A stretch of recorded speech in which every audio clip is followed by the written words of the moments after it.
नमस्कार, मैं जोगेंद्र कथुरिया। बेबाक तीखी बोल चैनल की टीम आज पहुंची है गांव इंदरगढ़ में आज पहुंचे हैं पूरे क्षेत्र में ट्री मैन के नाम से मशहूर हमारे देवेंद्र सूरा जी, जो चंडीगढ़ पुलिस में कार्यरत हैं और 2012 के अंदर एक मुहिम शुरू की जो धीरे धीरे बढ़ती आज 2,40,000 पौधे लगा चुके हैं देवेंद्र सूरा जी।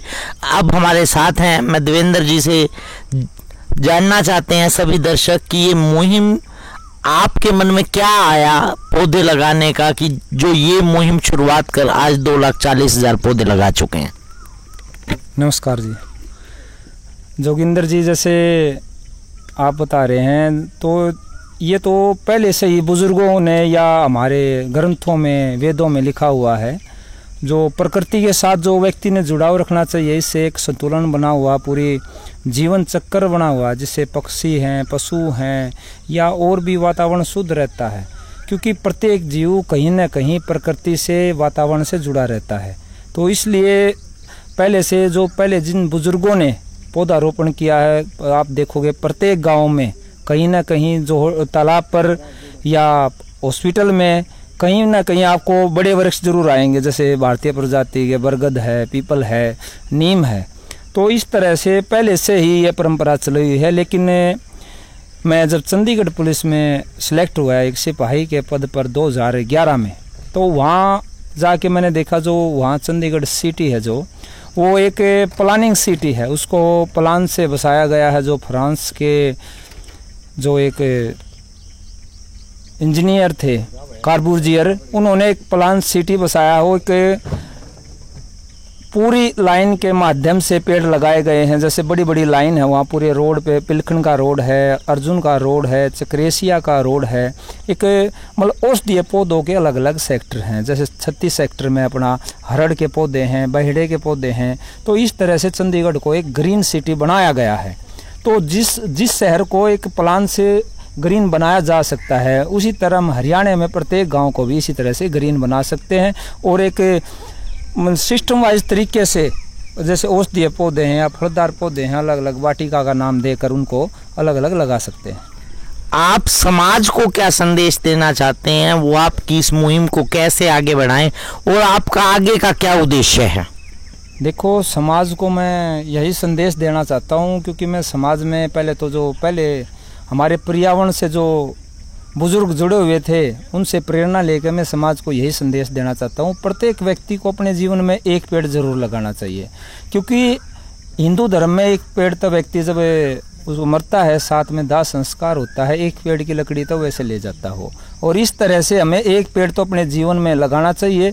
और जन्मदिन पर पौधारोपण अभियान को एक जन आंदोलन बनाना चाहिए, क्योंकि हर साल जन्मदिन आता है। अगर व्यक्ति अपने जन्मदिन पर बाह्य खर्चे वगैरह ना करके, जैसे बाहर होटलों में जाना या एक्स्ट्रा खर्चे ना करके, कोई प्रकृति के साथ जुड़ाव करके पूरा एक भंडारा लगा देता है। वैसे तो व्यक्ति भंडारे लगाते हैं व्यक्तियों के लिए, लेकिन जो व्यक्ति बड़, पीपल, नीम इस तरह के भारतीय प्रजाति के पेड़ लगाते हैं, वो पक्षियों के लिए, भंडारे के लिए सैकड़ों हजारों वर्षों के लिए भंडारा चलता रहता है। इसलिए ज़्यादा से ज़्यादा अपने जन्मदिन पर पौधारोपण अभियान को एक जन आंदोलन बनाना चाहिए।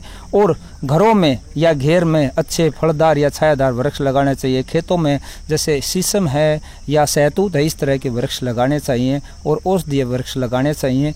क्योंकि आज इसकी जो ज़रूरत है एक बहुत ज़्यादा पड़ गई है, क्योंकि जो वातावरण में जितनी भयंकर बीमारियां हैं, आप दिल्ली में आपने पीछे सुना होगा, जिन्हें प्रदूषण के कारण अस्थमाई बीमारी है, हार्ट अटैक की बीमारी है या कहीं ना कहीं कैंसर की बीमारी है। आज हम एक गुलामी महसूस कर रहे हैं प्रदूषण के कारण। क्योंकि पहले तो 1947 में क्रांतिकारियों ने जो लड़ाई लड़ी है वो आज़ादी के लिए लड़ी है, और आज हमें जो लड़ाई लड़नी है एक शुद्ध वातावरण के लिए लड़नी है। कहीं ना कहीं आज हम भौतिकवाद की तरफ बढ़ रहे हैं, क्योंकि आर्थिक स्तर की तरफ बढ़ रहे हैं, लेकिन जो प्रकृति से जुड़ाव है इससे दूरी बनाते जा रहे हैं। इसलिए मैं सब साथियों से, जितने भी अपने ग्रामीणों से मैं निवेदन करता हूँ, खेतों में लगाएं या गाँव में लगाएं, कम से कम एक पौधा जरूर लगाएं और उसको अपने परिवार का हिस्सा माने, उसको गोद लें, उसको वृक्ष बनाने तक उसकी देखभाल करें, क्योंकि अपने बच्चे की तरह उसकी देखभाल करें, उसकी सुरक्षा करें। देवेंद्र जी, आप आज तक 2,40,000 पौधे लगा चुके हैं। आपकी मुहिम यहीं थम रही है या इस मुहिम का कोई उद्देश्य रखा हुआ है कि कम से कम जीवन में इतने पौधे जरूर लगाऊंगा?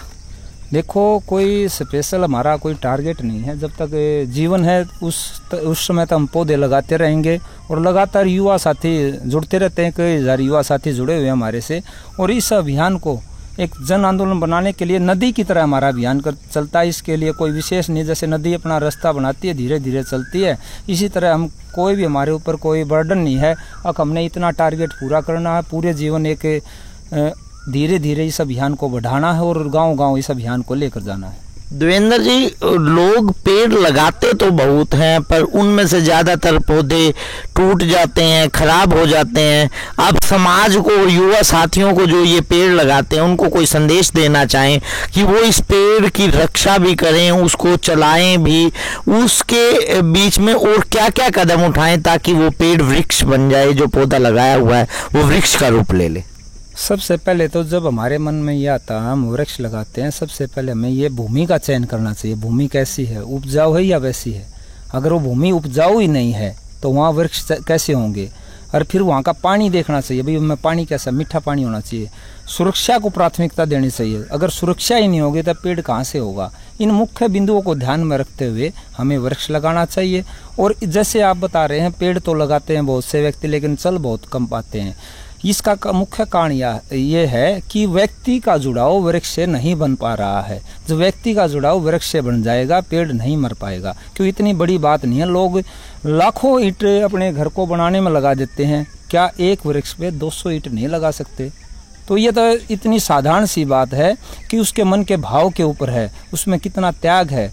कि इस धीरे धीरे इस जागरूकता जब आएगी, एक वृक्ष को मैंने बचाना है, या तो उस ट्री गार्ड के माध्यम से, या कोई अपना ईंट के माध्यम से, गमलों के माध्यम से, या कोई अपने देसी जो हमारे बुजुर्ग करते थे, जो बाढ़ करते थे छड़ों की, उसकी एक उचित माध्यम से जो बाढ़ होती थी, उसके माध्यम से भी वृक्ष को बचाया जा सकता है। बहुत बहुत धन्यवाद देवेंद्र सूरा जी, आप समाज के लिए एक आदर्श बने हुए हैं। आपको देखकर समाज में जागरूकता आ रही है। बेबाक तीखे बोल चैनल के लिए आपने अपना कीमती समय निकाला, बहुत बहुत धन्यवाद। आप बेबाक तीखे बोल चैनल के दर्शकों को कुछ संदेश देना चाहेंगे?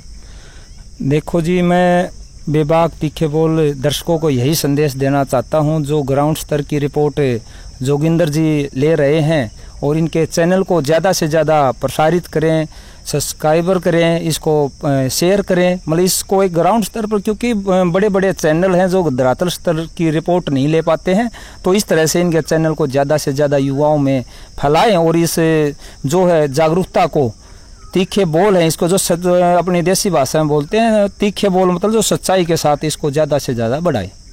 बहुत बहुत धन्यवाद जी।